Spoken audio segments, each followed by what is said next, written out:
भारत आणि पाकिस्ताननं शस्त्रसंधी केली आणि विशेष म्हणजे याची घोषणा सर्वप्रथम अमेरिकेचे राष्ट्राध्यक्ष डोनाल्ड ट्रम्प यांनी केली। यानंतर भारतात विरोधक चांगलेच संतापलेत। याविषयी माहिती देण्यासाठी सर्वपक्षीय बैठकीचं आयोजन करावं अशी मागणी केली जाते।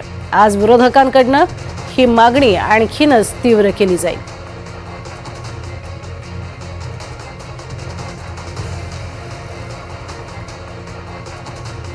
एकीकडे आपण बघतोय ट्रम्प यांची मध्यस्थी ही कोणालाच रुचलेली नाही आणि विरोधक त्यामुळे आक्रमक झालेले आहेत। या संदर्भातली माहिती देण्यासाठी महत्त्वाची बैठक घ्यावी अशी मागणी सर्व पक्षीयांकडून विरोधकांकडून ही सरकारकडे केली जाते।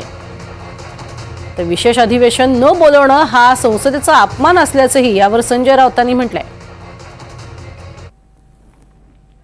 पण भारताच्या अंतर्गत बाबीमध्ये काश्मीरच्या संदर्भात प्रेसिडेंट ट्रम्प आणि अमेरिकेने नाक खुपसणं हा आमच्या स्वातंत्र्याचा, हा आमच्या संसदेचा, हा आमच्या ज्याला आम्ही सार्वभौमत्व म्हणतो बरं का, संप्रभुता, हा त्याचा सरळ सरळ अपमान आहे। मिस्टर मोदी हे संसदेचं विशेष अधिवेशन बोलवायला तयार नाही, पण या देशातल्या घडामोडीची प्रत्येक माहिती प्रेसिडेंट ट्रम्पला दिली जाते आणि त्याच्याकडून सूचना येतात।